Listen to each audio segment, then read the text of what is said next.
হয়ে গেছে, এরপরে তুলে নেব এগুলোকে এইভাবে। দেখো খুব সুন্দর উঠে আসছে চাউমিন বোতল দিয়ে। দেখো বাড়িতে থাকা উপকরণ দিয়ে আমি রেডি করে নিয়েছি চাউমিন।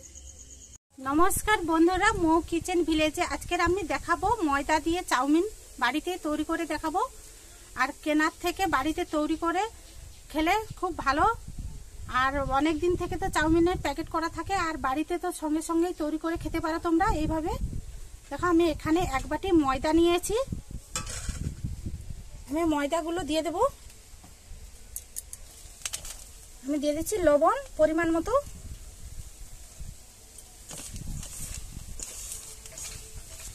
সবসময় বাজার থেকে তো চাউমিন নিয়ে আসা হয় না, বাড়িতে থাকে না। এইভাবে যদি বাড়িতে তৈরি করে ফেলো খুব সহজেই হয়ে যাবে, সেদ্ধর ঝামেলা ছাড়া। আমি লবণ দিয়ে দিচ্ছি, দিয়ে দেবো জল, দিয়ে ব্যাটারটাকে ভালো করে একটু তৈরি করে নেব। দিয়ে একটু ভালো করে ব্যাটারটা তৈরি করে নিতে হবে।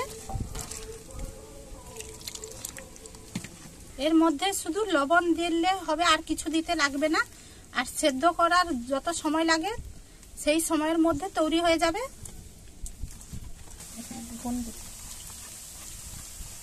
দেখো কিছু সময় এইভাবে আমি ব্যাটারটাকে ভালো করে ফেটিয়ে নেব। 5 মিনিট মতো তৈরি করলেই হয়ে যাবে।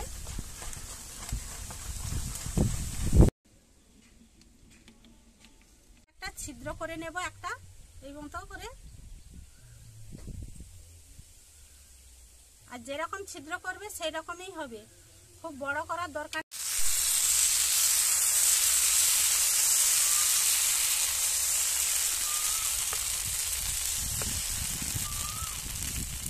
হয়ে গেছে, এরপরে তুলে নেব এগুলোকে এইভাবে।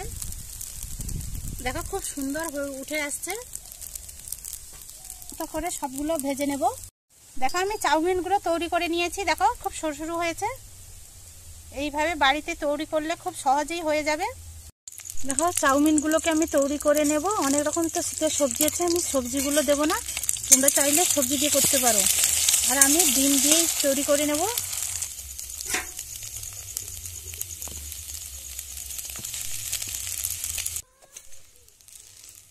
দেখো ডিমগুলো ভেজে নিয়েছি, তারপরে দিয়ে দিচ্ছি চাউমিন।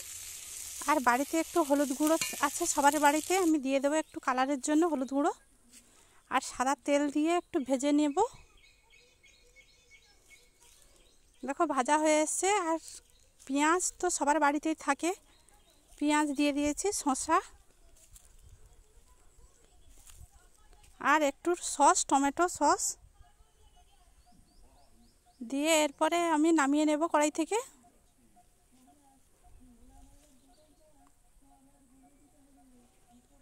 আর উপর থেকে সস দিয়ে দিয়েছি।